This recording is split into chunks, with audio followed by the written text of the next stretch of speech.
Yo, welcome back to another episode of If You Build It with my man KYRI. What up, boy? What's going on with you, man? Chilling. Tell the folks what you doing, who you are, man. So my name is KYRI Davis. I run a brand called 0106, and I also help run a brand called Familiar Faces. Okay. Tell us about the brand. What's the point of the brand? So 0106 is a clothing brand. We essentially are offering a more contemporary, fashion-forward approach to sport and fan apparel. Yeah. Familiar Faces is an event series that's based in Los Angeles that we just started recently. Okay, so is your market Los Angeles? Is it DC? Well, what do you guys call home? So for us, we're all from the DMV. Who's us? The partners I have: Eric Carroll, Owen Barton, Darius Wooten, Peru Williams. Myself, Owen, and Eric and Peru are actually from the DMV. Darius is from Texas. So we would call home the DMV. But our market for Familiar Faces is Los Angeles. Yeah. Okay, so your first event was October 2016, 2018? Correct. And that was under the 0106 brand. Okay, so tell me what that first event was like. What was the goal? What brought you guys together to put an event together? So basically, we did like 3 or 4 events actually in DC before that. Okay, you remember where they was at? Yeah, so the first 2 were at Capitol Fringe. I don't think they're here anymore, but it was a creative space right off of Florida Ave near H Street, Northeast Park. Then we went to Velvet Lounge for our 3rd one, and then we ran back a 4th event at Capitol Fringe. Yeah, Velvet Lounge was the Throwing Shade event. That was Dre and them? Yeah, that was Christmas in August. That was like the theme. What a day! You was living life that night, man. There's a lot going on that day.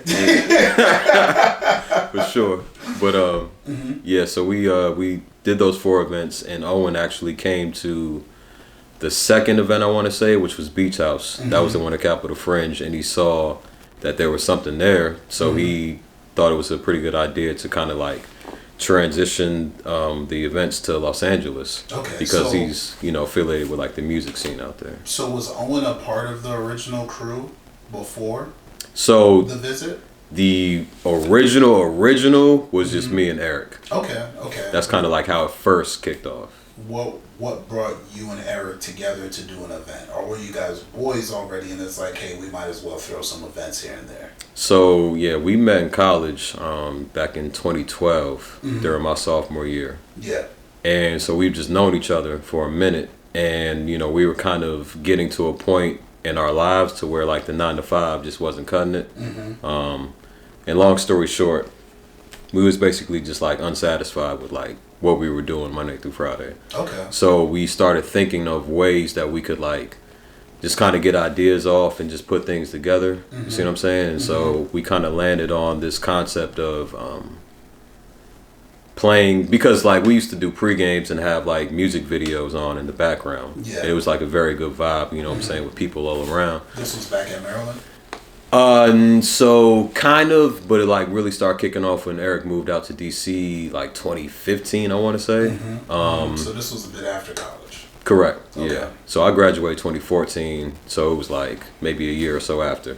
So we had this idea of having kind of 90s throwback videos and having that kind of broadcasted on the wall a projector. Yeah. And then we would have the music also associated with the video playing. So we came up with this concept of throwback theater. Yeah. So that was the first event that we did. And it just kind of snowballed, into just coming up with more ideas, more concepts, to just kind of offer something a little different, to the scene. So why the title Throwback Theater? Because we were taking these throwback videos from the 90s and early 2000s, and we were actually doing a projector screen. So it kind of had somewhat of a drive-in theater type of vibe. Yeah. But it was playing these classic type of music videos and tracks, that we all grew up on, and that we all have a connection to. Yeah. So bringing the classics back in there. Exactly. Okay. So after that, what was the pivot onto let's bring this somewhere else? So we had a concept called Beach House, and this is kind of around the time where I was thinking of involving more set design with the events. Yeah. So we were basically trying to like create somewhat of like a Bauhaus, which is like an art movement back in Germany, and combining that with like a beach theme, which came up, with the name Beach House. And Owen actually pulled up to that one, and he saw like the promo. Went to Germany. No, he pulled up to the Beach House event. Beach House event. Correct. Through. Okay. And he saw the promo that we were doing. Like we did a whole little photo shoot with like beach balls and like this yellow backdrop, like a real vibrant type of like, kind of beach theme. And he saw like all the things we were doing, and he thought it would be a dope move to like bring that to LA, because he saw that like there wasn't much creativity with the events on that side. It was much more like posh, exclusive, celebrity based, but not a lot of creativity. So he thought it would be a good idea to kind of like bring those ideas to the left coast. Okay. And that's kind of how we got started, like moving around with LA. So when you got to LA, what were some of your first concerns with that market? I mean, first of all, it was just competition, because it's just like, you got these rappers and celebrities doing mansion parties in the hills, and like you got clubs like Poppy and like, all these like very exclusive red velvet rope type of situations. And we definitely didn't have the budget for that. Okay. So it was just like, the concern was like, how are we going to compete with what's already going on out there? Like, why would somebody leave a mansion party to like come vibe with us? And we had to like try and figure that out. Yeah. Okay. So what was the first event that you did on that side? So we came up with a concept called Plus One. Okay. So tell me about that concept. For sure. So 0106 is the name of the company, but our Instagram is 0106 Plus. And the plus, we have our tagline, always adding, which means just like always adding something valuable to like either your community or the culture. So we took the plus one, which is a common factor with events. You have a plus one that you invite to the events. Yeah. So we just combined that with the brand, and then came up with the concept of plus one. We're all bringing, our community together and bringing people together to have a good time. Yeah. So that was where the concept came in, and that took place October 6th, 2018. Okay. That was the first one. We had it was an empty event space that we had to like fully furnish out. We rented furniture, we hired bartenders, we had to find like U-Haul trucks to bring everything in. Like we really like fully fleshed out the entire space. Yeah. And it came together pretty well though. Were there any concerns with like manager's license out in LA? Like how are they about liquor license and things like that when it comes to events? Yeah, so we had no idea about any of that at all. Yeah, we were just kind of like flying off the seatbelt with it. Like we just kind of had to like learn as we went. We hired bartenders that I believe had liquor licenses, and I think the event space owner, the venue owner, had a license as well. So we were kind of set on that, but that wasn't even like a thought. Exactly. Yeah. You know what I'm saying? Like it was just like, we're trying to just get this event done, but we didn't even have any knowledge of like what all goes into doing that and like really producing an event. Yeah. Like the licenses, the insurance, the security, the logistics of everything, like because we were just doing things at event spaces in DC that already kind of had that set up for us. Yeah. When we went to LA, this was our first time really fully building out like an entire event. And that was like a complete learning experience. Okay. So after doing it in LA, did you immediately bring it back to DC, or did you guys work on the LA market and what you could really do on that side? Yeah, we definitely stayed in LA. We ran back 2 other plus ones 1 year apart. So we did one in 2019, and then we run it back in 2020. So it was like a once a year event? Correct. Yeah. Was it like a festival event, or was it just like, hey, my niggas, we got this party? So I think it would be like somewhere in between, because while there wasn't any performances, we still had a lot of like, musicians and artists pull up. Yeah. Just off the strength of the fact that, we have that network out there.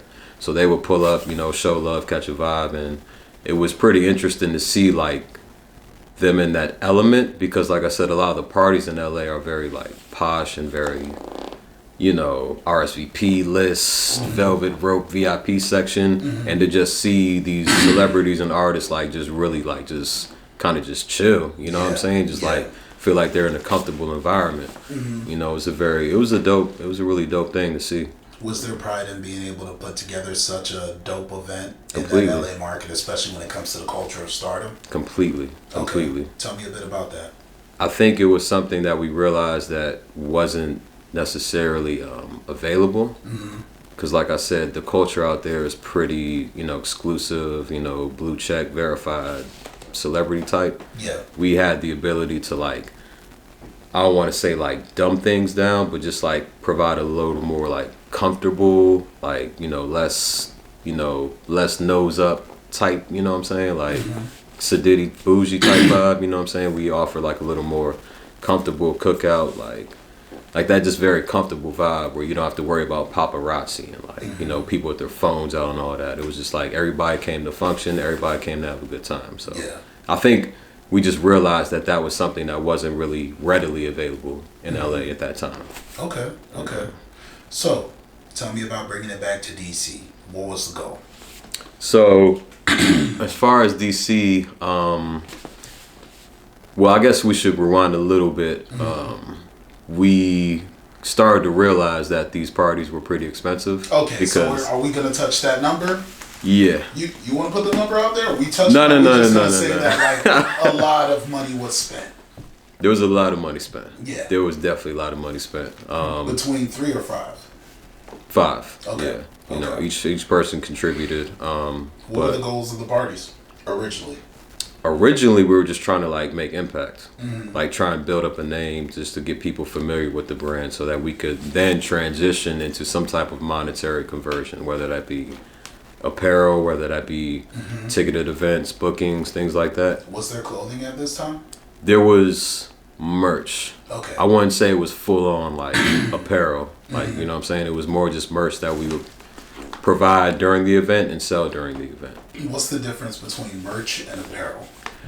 In my opinion, I would say that merch is something that is just it's provided just for a specific, I guess I would say just like a specific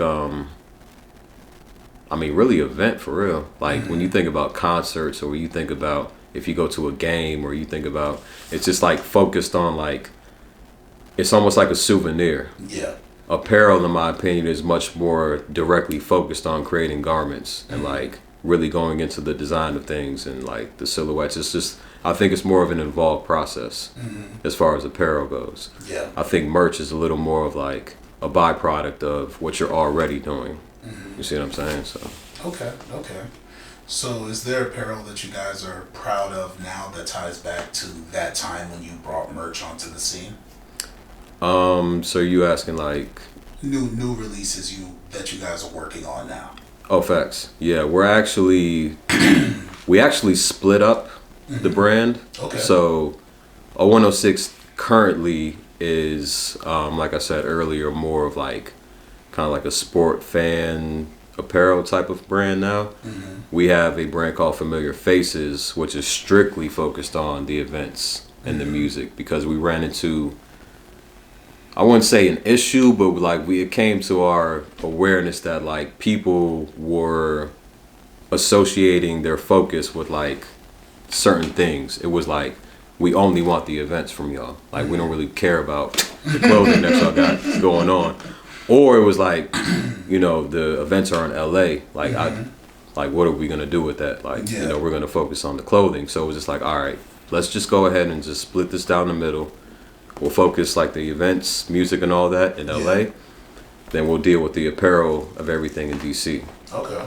So we're currently working on some products right now that we definitely feel proud about, and that we definitely can't wait you know, to share with the scene. Is there anxiety that comes from doing an event once a year compared to doing multiple events in 1 year?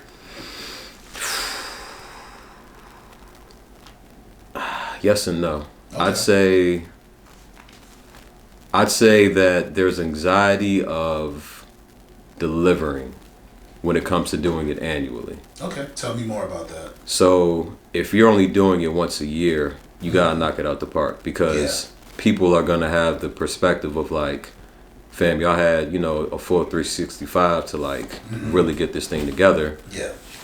how come you didn't deliver? Like, what's the deal? Yeah. Whereas if you do a monthly or even a weekly, you know what I'm saying? Like, you know, if something don't really pop off one week, it's like, all right, well, you got another week. You know what I'm saying? Like, you can get back on that. Yeah. But when you have to like deliver once a year, like you really got to like come through on that. Yeah. And I think that the anxiety of that kind of, there's a contrast with that, and also just like you do have all that time, so it's less, I guess, pressure, like leading up to it, if that makes sense. Like, it's like you got more time to plan for it, but if you don't deliver, it's like, you know, it's like you really like kind of messed up on that. So that's why I say yes and no. It's like yes because you have to deliver, but no because you have a lot of time to prepare and plan for it.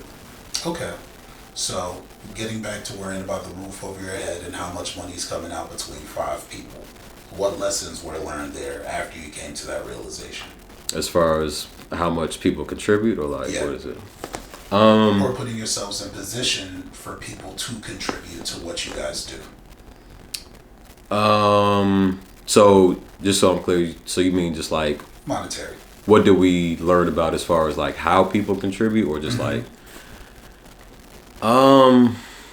Well, for one, I would say that like once money is on the table, attention is going to be there.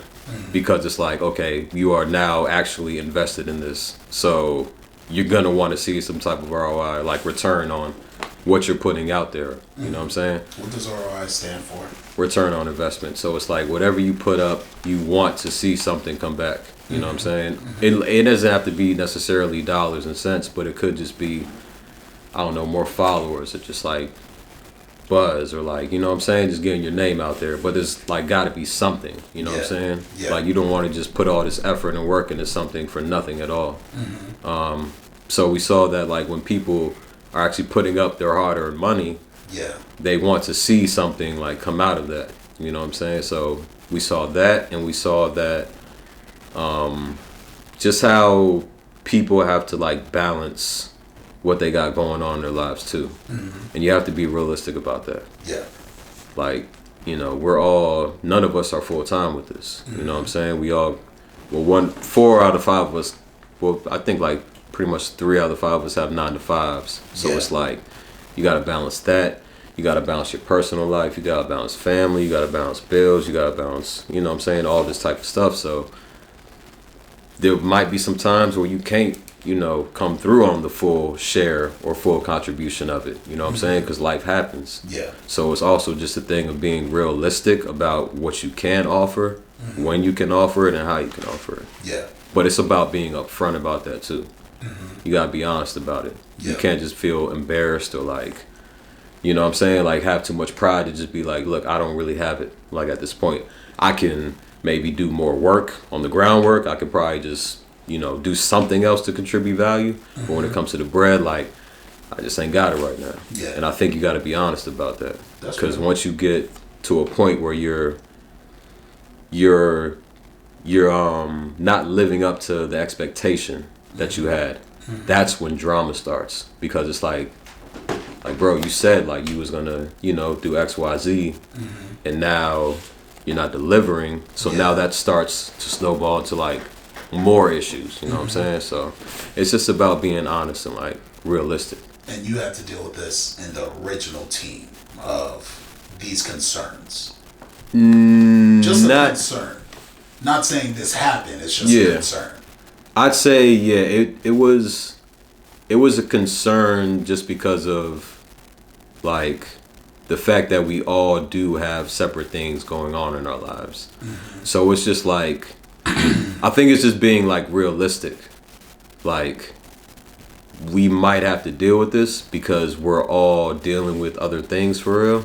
So, you know, it's something that you just gotta like kind of I want to say expect, but be prepared for. You gotta be prepared for that. So when it came to doing business with PBR, walk us through what that moment was like. So that was the 3rd event. So what year was this? This was 2020. I want to say right before the pandemic hit. We did our 3rd +1 in downtown Los Angeles. we scouted like this warehouse in downtown. We went, and I want to say it was through Owen. I think he had secured that through, I guess I'm gonna name drop real quick, but I think he secured that through Modi, because Modi was associated with our second +1. And he has so many connections, you know what I'm saying? So the third one, we reached back out, and I think he put Owen in contact with a representative from PBR, because we were looking for basically alcohol sponsorships. And what was the reason for looking for an alcohol sponsorship for this particular event? We saw how much money we were spending for the first two events, so we were trying to lessen the blow. Yeah. And you know, even just talking with Modi, he was saying, like, you know, if you get somebody to just provide the alcohol, because we were, not only was it open bar, we were literally like buying all the alcohol that we were serving. Yeah. So we was like filling up like Costco carts with like all these handles and stuff. Like we were, when I say like we really like fully furnished the event, we paid for everything. Like seriously. So like we was talking with him, and he was like, you know, you could actually just get a brand to just sponsor the event. Yeah. You know what I'm saying? That's how green we were. Like we just, I mean, we didn't really have any knowledge of this. So until he gave you that advice, you guys only saw the world one way. We spend this money, we make this event, we make it happen. Right. Okay. Right. And that's just kind of how we was carrying it. But he put us on to that, and then we got in contact with the PBR rep, and then they provided, I don't even know how many cases, but you know, they were just saying that, you know, we just need to get some pictures of people, you know, consuming and having a good time. So came through on that, and it was, I'd say it was very straightforward and like really dope working with them, because there wasn't much like stipulations and, you know, back and forth. It was really just like, this is what we need, this is what they want, let's meet in the middle, and we made it happen. You think PBR will want to do anything with the Velvet Lounge brand? I don't see why not, honestly. Okay. We'll talk about that after. We're gonna be off camera talk.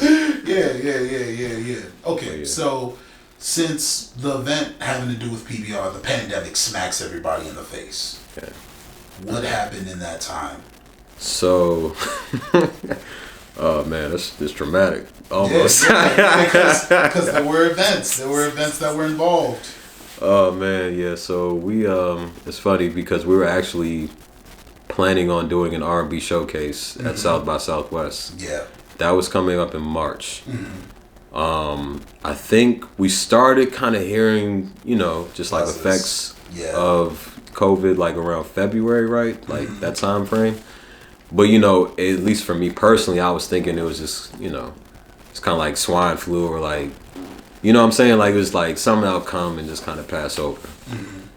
So I want to say late February, early March, we got word from our connect that we were going to collaborate with at South by, that they're not even doing the festival, at least in person. Okay.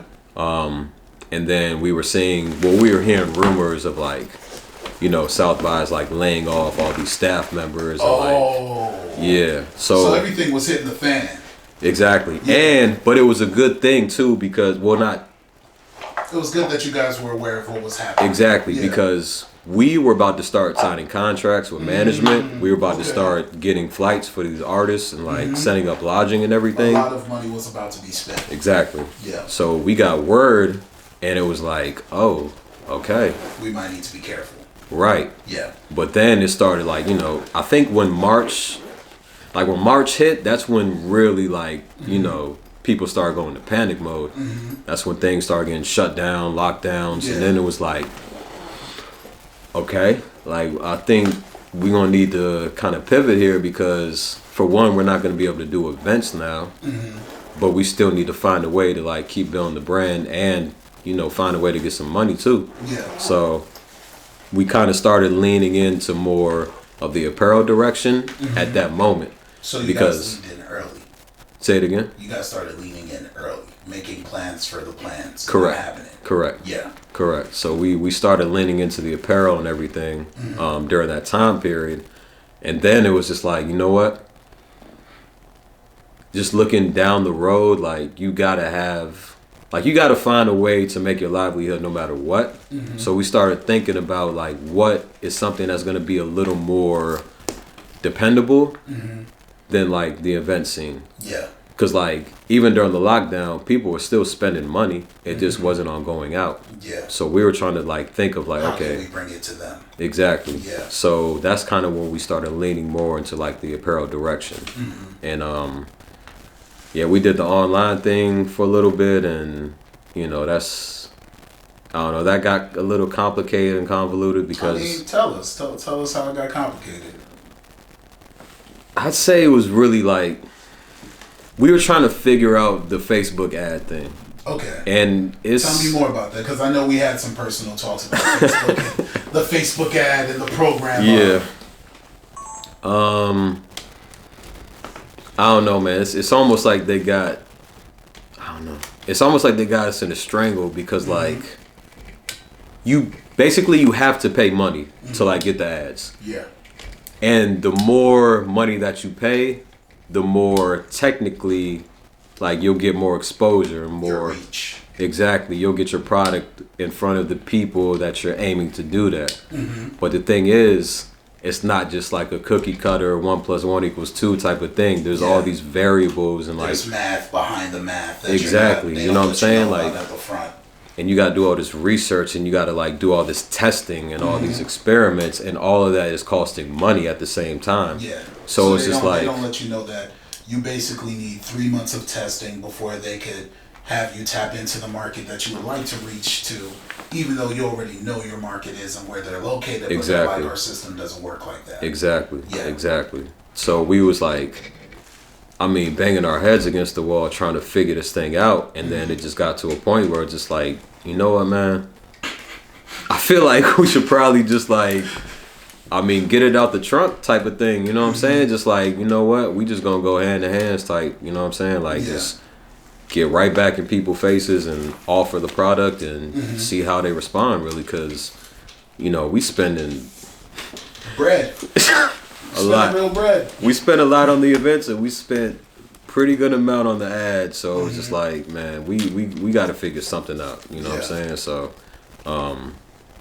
yeah, we're at a point now where it's just like we're just gonna go ahead and try and get more like in front of people with it. You know what I'm saying? Like I said, out the trunk, like just try and just get it more like into the communities and into the streets like that. But how has it been trying to get it in front of people?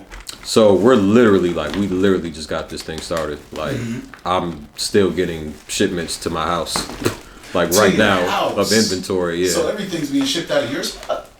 Well, right now. Right now, you're the handler. Right now. Okay. Right. Okay. Keep going. I'm listening. Currently, so. Yeah. But yeah, like I said before, like this, I think there's gonna be some really dope products. You know what I'm saying? We're excited to get this out. So, you know, we're just gonna see what we can make happen, honestly, because I know everybody's story and everybody's path is different, and I think like our path has actually led us to this point now because we've already tried so many other things. Yeah. To now where it's like, okay, like, you know, let's see what we could do with this route. You know what I'm saying? Like with this strategy. Okay. But I'm excited though, for sure. How is it? Does this count as expanding the team when you have to work with more personalities outside of the original 5 for the photo shoots? Expanding is in bringing people on like business wise, like contracts and stuff, or just like collaboration. Just having more voices in terms of like you're not dealing with it's just an establishment and we put an event together. You're now dealing with personalities. We need you to look and feel good in front of the lens. It's like when they put on the product. You mean? You saying how does that feel? Yeah. Is that different?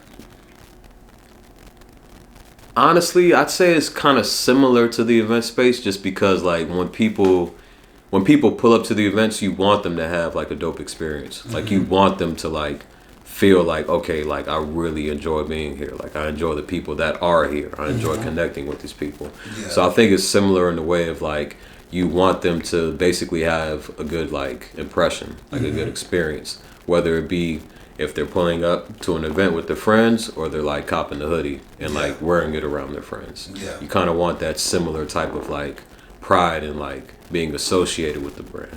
You know what I'm saying? Yeah. Okay. Right, so. Okay. So I noticed from December 2020 going into January 2021, you guys had put together a whole film announcement for the clothing side of things. Oh, you mean like the yeah. A rollout. Yeah, a rollout. Yeah. How did it feel putting together a rollout? Like, what were your focus points, and what were you looking forward to in the rollout? I was just looking forward to just getting it out.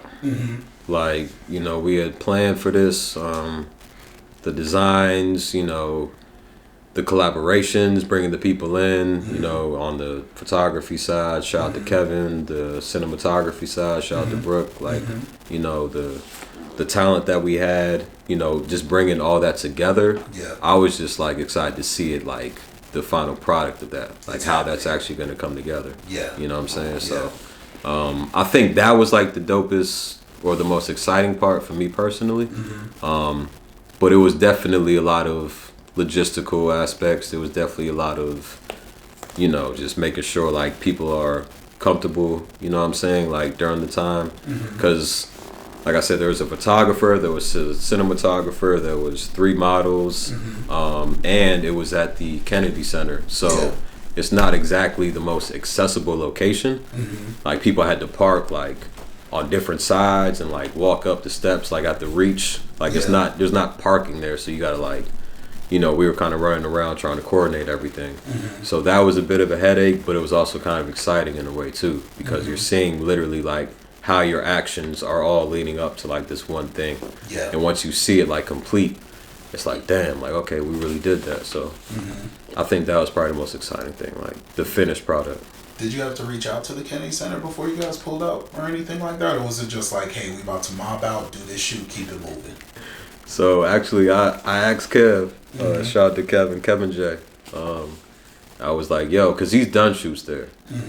And I was like, yo, do we need to like, you know, kind of run it past him? He was like, I mean, I usually don't. All right, cool. I mean, so, you know, I mean, so I guess it was kind of mobbing out, but I mean, luckily we ain't run into no issues really. You know what I'm saying? They usually do have security kind of patrolling the perimeters and like the area there, but they ain't pull up on us. So, you know. But also I think it's like if you're like full on production mode, like if you got like what's it, the red eye cameras or whatever it's called, like the big joints, exactly, you know what I'm saying, written in big bold letters on the side. Like Brooke was doing his thing, like he had his setup, you know what I'm saying, but his like it wasn't as large as theirs, right, you know what I'm saying, so it wasn't bringing too much attention. And he's very low key with the way he shoots also. Facts, you know what I'm saying, and he definitely came through on that too, you know what I'm saying, it was really dope. So, you know, I think it was interesting, like bringing everybody together, but I did really feel satisfied with the final product. Now that you guys are moving more into the visual space and the presentation space, what concerns have you guys come across in terms of the work when it comes to photography, cinematography? Like, what's something that you feel is a sweet spot where you're like, nah, this is the one? I guess you mean like my preference or preferences, or how you would like to be viewed publicly? Me personally, I'd like when you take the most kind of like the most basic dressed down type of environments and you just like make that look dope. So when we went to the Kennedy Center, you know, I really enjoy that space because there's all these like kind of like the tones there, like they're very like monochromatic, and it's a very like kind of subdued type feel. Like it's like the light tan or like the light gray.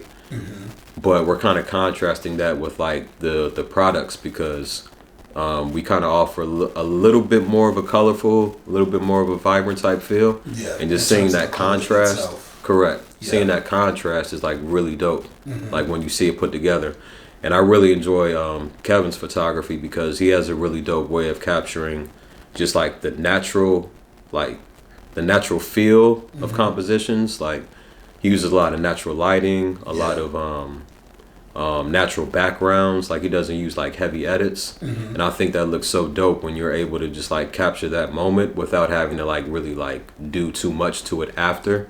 Like you're really just like capturing that in that moment. Yeah. And I think it's dope when you're able to just like take something that's just like, you know, existing just like normally, and just like capturing it in a way to where it's just like you kind of look at a different, like it's like it's, you know, you're looking at this normal plant or something, you know what I'm saying? You see it every day, but when you capture it from like a different angle, it's like, oh wow, like I didn't even know it could look like that, or like I didn't know it was like, you know what I'm saying, you could really get that from that, like this everyday type of object or this everyday surroundings, you know what I'm saying? So I like when there's a very natural, you know, just kind of like laid back type of environment, and you just like kind of like bring that to life. Yeah. You know what I'm saying? Like, Yeah. so like I'm a big fan of like film photography. You know, nothing with like heavy edits. Okay. You like that street raw photography. format if possible. Yeah. Yeah. You know what I'm saying? Just like taking what's there and just like improving on it. You know what I'm saying? Bringing it to life. Okay. What inspired you, like in terms of you guys as a group when it comes to the clothing line aspect and the apparel? Like specifically the apparel? Yeah, specifically the apparel. Because we've talked about your taste. I want us to get back into the product and what you guys have built. Yeah, facts. Or are building. Yeah, no, and that's a good point too, because we're actually in the middle of like a whole rebrand, and I'd say like the inspiration for what we're currently doing is like the '90s basketball uniform, so like the pinstripe Yankee uniforms from the '70s, and like the you know, like the Detroit Lions and Miami Dolphin jerseys. You know what I'm saying? Like just these like sport teams that just have. It kind of goes past like I'd say the aesthetic of it, because there's also this aspect of like connection, because I mean, for me personally, like I grew up watching like NBA on NBC, like back in the '90s. Like I remember watching Kobe. I remember watching, you know, even like Larry Johnson, and like you know what I'm saying, Muggsy. Like I remember like and seeing these uniforms, like the pinstripes and the color palettes and like these things. Like I'm still a sports fan, but I also like enjoy like seeing like just dope uniforms. You know what I'm saying? It might sound weird, but it's just like I like seeing like the way color palettes and like just how it all works together. You know what I'm saying? And there's this association. There's like this nostalgic effect too. Like when you see like orange and blue, you know what I'm saying? Like you might automatically think like, you know what I'm saying, Patrick Ewing or like Marcus Camby or something. And you see the navy and the white, you know what I'm saying? You think of Derek Jeter, you know what I'm saying? Or even like there's all these legends that you like grew up watching. Yeah. And that's all just off the strength of just like seeing like colors because of the association with those colors. Yeah. And then, you know what I'm saying? We were trying to like embody that connection and really present that, but like in a little more of a contemporary way, because you know that history is already happening. So we want to like respect that history. We want to like appreciate that history and highlight it, but just like add a little more of a contemporary effect to it. You know what I'm saying? Just add something different to it. So we're not just like recycling the same thing, but we're still respecting where it came from. It's just that we want to like present it like in a different way. How long did it take for you guys to really flush out the idea on the apparel side and what you were looking to bring to the community? Was this immediate, or did you guys have to really sit down during the pandemic and say, hey, this is something that I think we should bring to life correctly? I'd say it was definitely during the pandemic. Because before the pandemic, we were kind of just like, at least to me, we were kind of just like trying to get things done. I don't think we ever really like sat down and really fully fleshed out like what it is we were really trying to do. We were just trying to get some things done for real. Because even going back to what I said about, you know, the 9-to-5s and everything, we were kind of coming from a place, and like I don't mean this in a negative way, but we were coming from a place of desperation, because it's like I'm trying to get out this job, but I know I need money. And I need to figure this out, and you like know now. You find your joy also. Exactly. You know what I'm saying? So I need to figure this out right now, or at least sooner than later, because bills are still due and like we still got other things going on. So it's like, okay, what can we do now and how can we get this done?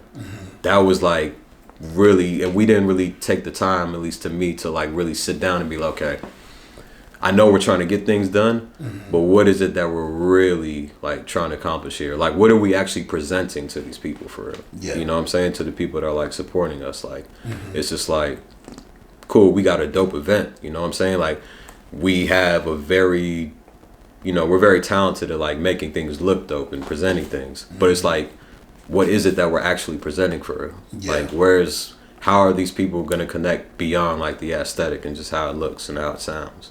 It's like, what are we really trying to like put out there?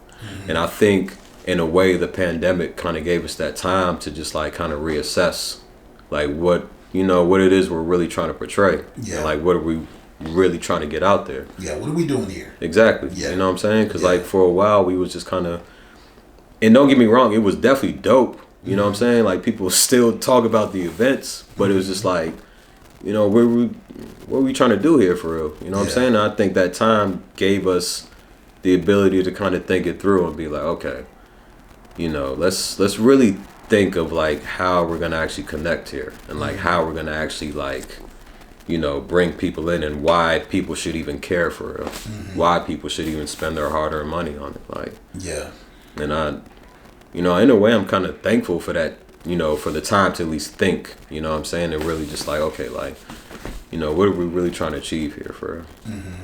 So, yeah. Okay, that was well put. All right, so 2022. Right now, we're currently dealing with a situation where a lot of the ports where clothing and apparel is coming out of are backed up. Let's talk about this situation and how much this is affecting the business right now. Yeah. So and the certainty, which is now uncertain. Yeah, it's So there's probably, I'd say, three main things. One is capital, or just like the cost. Yeah. So a lot of these manufacturers and a lot of these suppliers are increasing their prices now because across the board, it's bad out here. Yeah, it's rough. It's rough right now, and you also have to look at lead times. So you order, you know, some blanks to like, and that's another thing too. Like, it's all separate things. It's like an omni-channel, right? You have to get the blanks, but not only do you have to get the blanks, the manufacturers have to get the materials. Yeah. So it's like this like the whole supply chain, and then once you get the blanks, you got to find the embroiderer or the screen printer that you can and trust. Then, exactly. Who does good work and they're consistent. And we ain't even get into like how USPS and FedEx and like all of them are just completely screwed up right now. Yeah. So it's like affecting the lead times, and when your lead times are trashed, then you have to deal with like, okay, how are we going to put the timeline together for the campaign and the rollout and the photo shoot? Because we got to get the inventory on hand. Yeah. Then we have to then relay that information to the photographer and the talent and the studio if we're using one. Like, there's all these things. That's all. It's like a domino effect. Yeah. You know what I'm saying? So we're just at a point now where it's just like, all right, like, we're basically trying to give ourselves enough padding room and enough flexibility to where it's like, okay, we know we might have to wait like 2 months for these hats. Yeah. And that's not even like an exaggeration. And like, you may have certain concepts that line up with certain months and seasons. Correct. Yeah. And that's just something, the concern's real. Yeah, but I think it's forcing us to like just be more realistic. Like, you know what I'm saying, with what we can get done and like what is we're trying to get done. You know what I'm saying? Because like, if you're trying to plan for, I'd say, you know, Q1, like now, like you're probably screwed because you got holiday right now. You got all these things going on to where it's like you're not gonna probably even get your inventory till like maybe like late December. Yeah. Which means you still have to go sort through the product. You gotta do the quality inspection. You gotta see, you know, how much spoilage there was, because anytime you make a large bulk order, there's probably going to be a few items in there that wasn't as well crafted, you know what I'm saying? So, you know what I'm saying? So like, you have to just keep all of that in mind when you're dealing with this. And I think it's just forcing not only us, everybody, to be like, yo, you know, we got to give ourselves enough time to think, okay, you know, are we going to get this by this date? how are we going to relay this information for the photo shoot? Yeah. How are we going to, like, you know, tell our screen printer when we have, you know, the raw material in hand? Like, it's just, I think it's just forcing us to be more aware of, like, literally everything. Yeah. Like, you got to be aware of the entire supply chain. Like, even one of our vendors, like, was telling us about this this environmental mandate that's going on in their country right now. There's an environmental mandate? Yeah. Can you explain what that means exactly? So the factories, I don't know if it's because they're doing too much work or, to be honest, I don't really know what's going on, but the factories are creating too much pollution. Oh, wow. Okay. So the governments are now putting mandates on how much they can actually produce now. Yeah. So if they now have to produce less, that means they're going to charge you more for what you're trying to get made. Yeah. So it's just like, you know, it's all these certain things going on, and that's a whole another topic with, you know, how the government is, you know, stepping in. Exactly, and but hurting these companies. It's separate countries too. Yeah. So you have to be aware of, like, what's going on as far as, like, how they're dealing with their, you know, policies and, you know, what they got going on, because it directly affects your business. And this is a blowback to how much America has outsourced a lot of its resources. We don't have anything here. Anything, yo. That's crazy. But at least if you don't want to go broke trying to get it made. But Yeah, nah, I'm in that same situation. I'm just gonna leave it there. Like, actually, someone hit me up this morning because they didn't receive their Velvet Lounge order from a month and a half ago. No, actually 2 months ago. It was sent out. We mailed it out a month ago, and I mail out everything priority with tracking and everything else. For sure, like that. yeah. And they just hit me up about it this morning. I'm just like, yo, we mailed this out a month ago. You just, it didn't get there? And they're like, nah. I was like, your first thought is, why are you just hitting me up about this? But then your second thought is, nah, it's a customer. You'll look into that. Yeah, you look into it. You want to make sure, like, they're taken care of, and you do everything you can on your part before it's like a defensive situation, because it's like they spent money because they want a part of that memory. Facts. Yeah, you know what I'm they saying? want to support. Yeah, and now on the other end, because of USPS's situation and what happened, it's, well, do I slide in something extra into their package for their inconvenience? Because they're still a customer, and you know, you still want to make sure these folks are taken care of. And you want to make sure that they come back, because repeat customers are literally the lifeline. Yeah. Like, you don't have to keep selling the cold traffic. Like, yeah. Have you guys ever had to deal with a situation similar to that? When we were first starting out the Facebook ads, it was completely cold traffic. Okay. And that actually gave a little more insight into the fact that we need to think more of, like, what we're offering. Because the first offerings were just logo based. Yeah. You know, it was 0106, it was the 4 numbers. But if you're coming across that without any context or, like, knowledge of what that actually is, it's just like 4 numbers. Yeah. It's just like, you know what I'm saying? So, you know, it's like trying to sell the cold traffic definitely taught us a lot and made us more aware of, like, okay, why do people actually purchase clothing? Why do people support things? Yeah. And that's things that you have to really think about, because if you're just trying to print up some tees and, like, move them, you know, you'll probably get them off to, like, you know, family, friends. But, you know, if you try to, like, really expand, people are just going to be questioning, like, what, like, I don't even know what this is. Like, why would you, I'm not paying $30 for this. I don't know the story. You know what I'm saying? Like, there's Speaking of, no connection. Do you guys have story? Like, have you created story? Are you working on story behind the apparel? Yes. Okay. Yeah. So, and how do you tell it? So in my opinion, I would say, like, at least currently, the main story is based on nostalgia and connection. So, like I said, we are focused on fan apparel, sport team apparel, and we went that route because we understand, and we just didn't implement it, but we've always seen the connection of people to, like, sport teams. Yeah. You know what I'm saying? Like, you grow up, you have your team growing up, your family has your team growing up. There's even people that will kind of, like, go, I guess, a little more direct to how that team affects the community. Like, we talked about this yesterday, there's people that have never been to Yankee Stadium. Ever. but wear Yankee fitted every day because the Yankees have that connection to just New York. Shout like out to Jay-Z. that community, you know what I'm saying? Like, these people never been to MSG, but you know, they're rocking Ewing jersey just because like that just represents New York, that represents their hometown, and that connection is like kind of like crazy for real. Like even when it comes to like just going to a game, to them it's everything. You know what I'm saying? You'll go to FedEx Field, there'll be like, you know, thousands of people. You might know 4, but in that moment you're all united because you're all rooting for like this same thing. It's just like this powerful like unity. You know what I'm saying? Like, it's like these people you never even met, but you high-fiving them and hugging them. You know what I'm saying? Like, it's just like that like unifying power of sport. You know what I'm saying? And we just want to like really just like have a way to like express that. You know what I'm saying?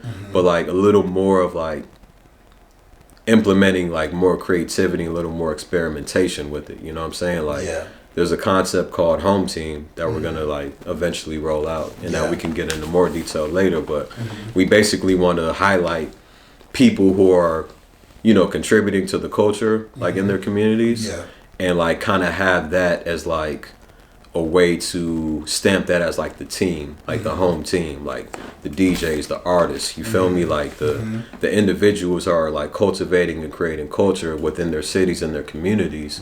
You know what I'm saying? There's no reason as to why that shouldn't be as valued as like the Nationals or the Redskins or the Capitals. You know what I'm saying? Because we're all contributing to the culture of like the DMV.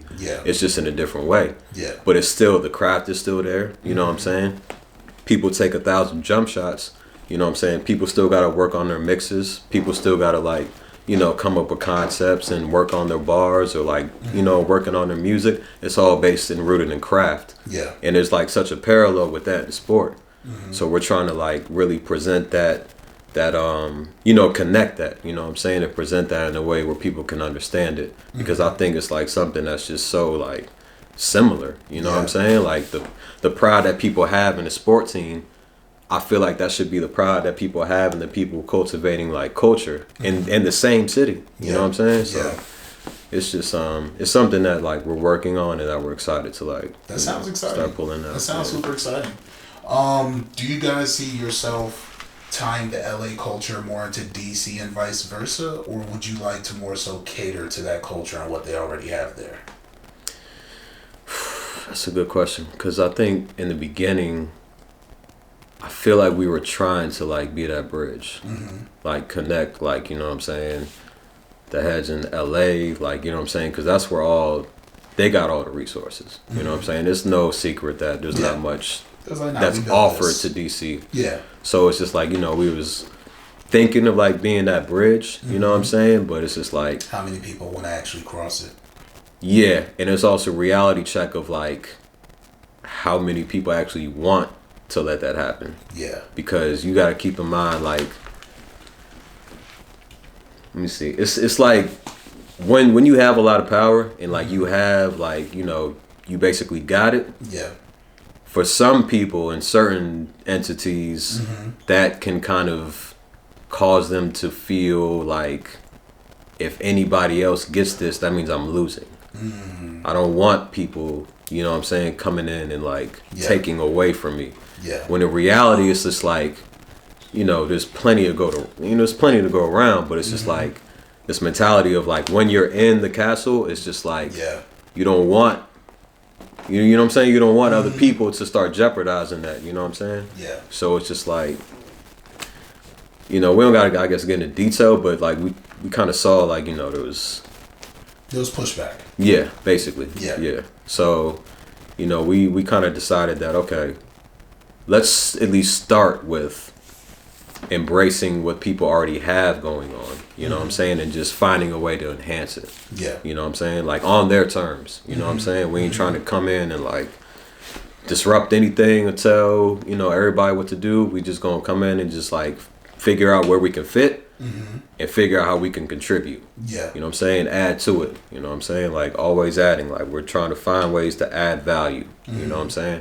Ain't trying to take nothing over. We ain't trying to pivot or like steer the ship. We're just gonna find a way, what we're good at, what our lane is, and find a way to contribute and help. Okay. How do you guys find patience when you came to this realization? Like, because this isn't something you guys just randomly came across. You made an observation. You noticed that certain people that were saying yes started saying no, and you had to rethink of the reasons as to why they may be saying no and what changed. Yeah. So how we dealt with that?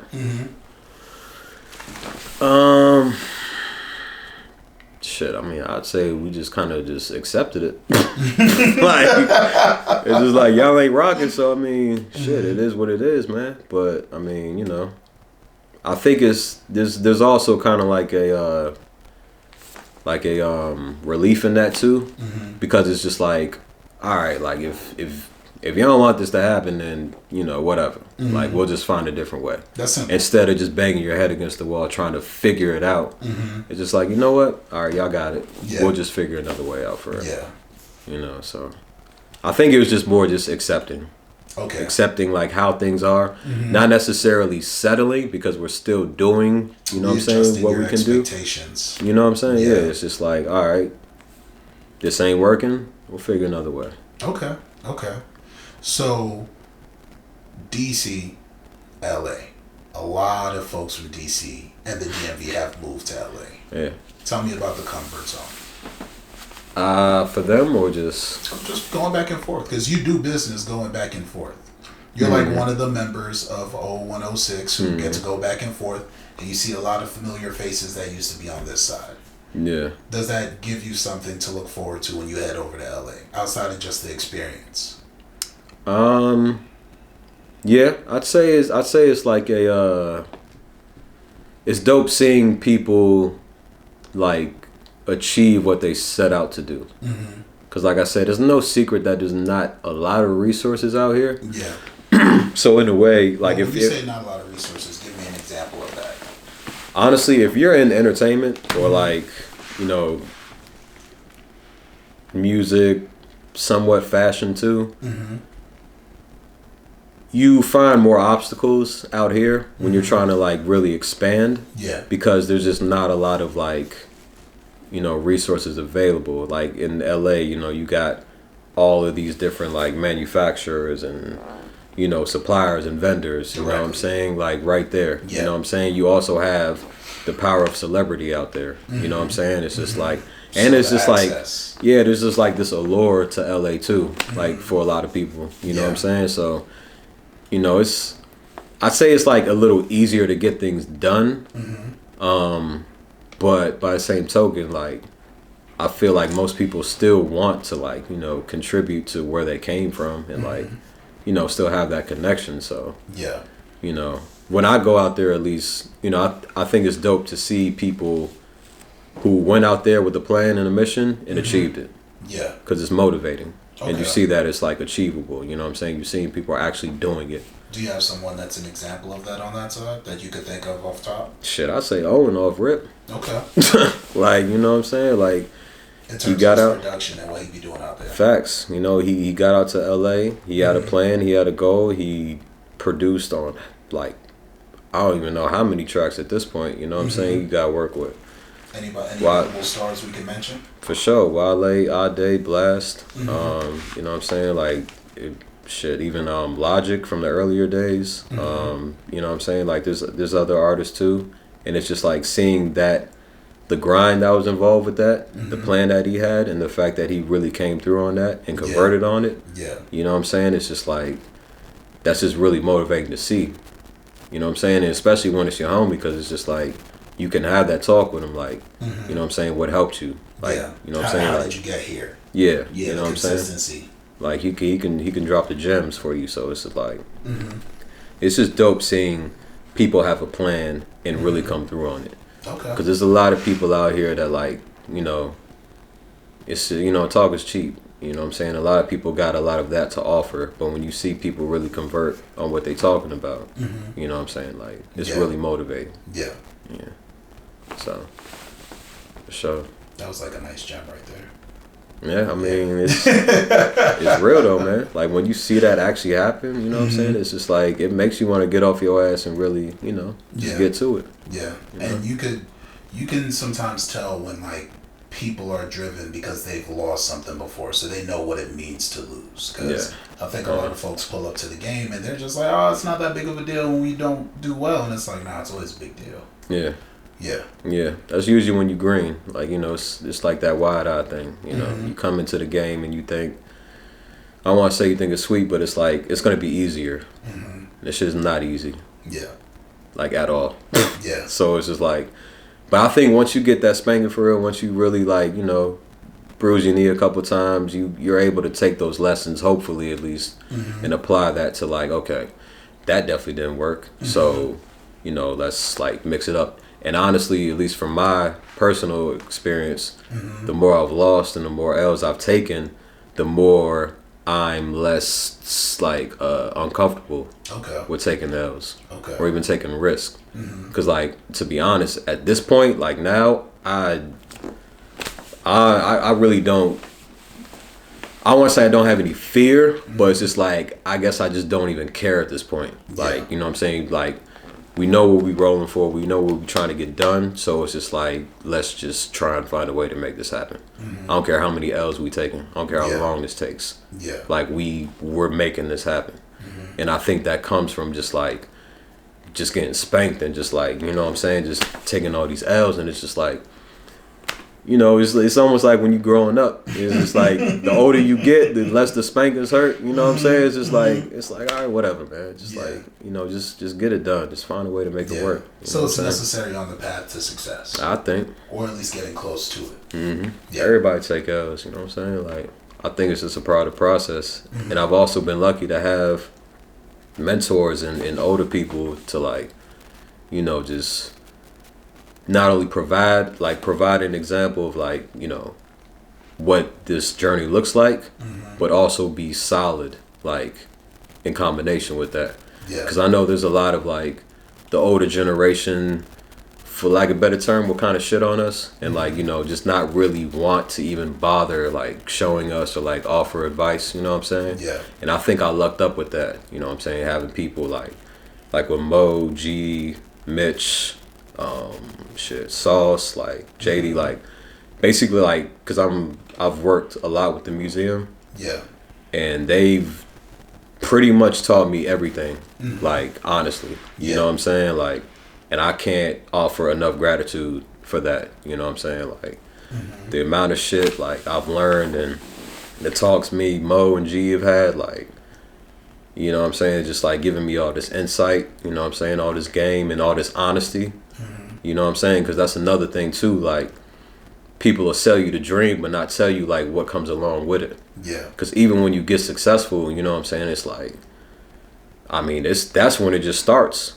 Because now you got, issues come with everything, even if it's a blessing, you know what I'm saying? Like, you'll have, like, you know, all the money in the world, but now you got niggas switching up on you, or, like, now there's, like, you gotta deal with the jealousy now, and now you gotta deal with, you know what I'm saying? Everything, you don't get something for nothing. There's gonna be something on the back end of everything. There's a price for everything. You know what I'm saying? And the fact that they kept shit so honest and open with me, like, I think I'm able to at least have more of an understanding. So when it happens, I'm not just, like, taken aback, like, oh, I didn't know this was a part of the deal. You know what I'm saying? Like, they put me on game, so it's just like, okay, like, you know, I can kind of understand, you know what I'm saying? Like, why things might happen. You know what I'm saying? I may not be happy about it. Exactly. You know what I'm saying? But at least I can have an understanding of it. And I think that's more important than being happy or sad about it. Having that perspective. You know what I'm saying? Everything. Okay. So. All right. So, what's the most important thing you say you've learned so far in this business that you guys have built? Shit. Whether it's a mode of operation or when it's the time to do business and the time to let it go. I say for the events, no expectation is the best expectation, yeah. Like, I mean, there's just so many things that could, like, go wrong, and, like, just, and when things do go wrong, like, there's no time to, like, harp on it. You have to figure that shit out, because it's usually, like, either the day of or, like, leading up to it, like, literally, like, a day before. So there's no time to be like, damn man, this ain't work. Why does like you have to like find out a way to get this shit done because you got people coming literally in like 40 minutes. Mm-hmm. You know what I'm saying? So it's just like to like not have an expectation of everything's gonna be perfect, like everything's gonna be good, or an expectation of like, man, this shit probably gonna like, no, I don't think this is gonna work for real. I think just like going into it is just like, I don't know what's gonna happen, but we gonna handle whatever happens. Yeah. I think that's probably the best, at least for me, mindset to have when it comes to like events because, like I said, like, I mean, it could probably be another episode, but there's been like, you know, there's a lot that can go wrong basically, especially the day of. Yeah. And like I said, you don't have time to like be harping on it. You got to figure that shit out. So I think just going into it, being like, okay, like I said, I don't know what's gonna happen, but we gonna deal with it. You know what I'm saying? I think that kind of falls into apparel too, especially nowadays with just like the issues with like supply chain vendors and manufacturers. Yeah. But I think another one with apparel would be understanding why people like tap in with things or why they connect with things. Yeah. I think for a while we were just like, if it looked dope, that should be good enough. I think like we're starting to gain more perspective of like, no, it's just not just the aesthetic. It's like, how is this shit really connecting with people? Yeah. What are people thinking like when they see it? How do people feel when they put it on? How do people present it when they're around other people? Yeah. You know what I'm saying? Like, and just like kind of just looking, I think being more aware of like why people like associate with things. I think that's like a big lesson that we've learned for real. At least for me personally too. Okay. Yeah. Did you ever answer the question of how you tell stories? Nah. You mean as far as the new products or just? Yeah. Well, I guess it was a little bit with the home team concept, but I'd say which it's is just a great concept. I thought that was an amazing concept. Appreciate that. Yeah. I think it's just, I think I said nostalgia and connection, and when I say nostalgia, I just mean like, you know, for people who did grow up, you know, watching sports. You know what I'm saying? If you know, for our generation, I mean, I hate to compare it, but it's just like, you know, we've been fortunate enough to see so much greatness. Like for a lot of us, we got to see Michael, Kobe, and LeBron play. Yeah. Like in our lifetime, you know what I'm saying? Like that's 3 GOATs.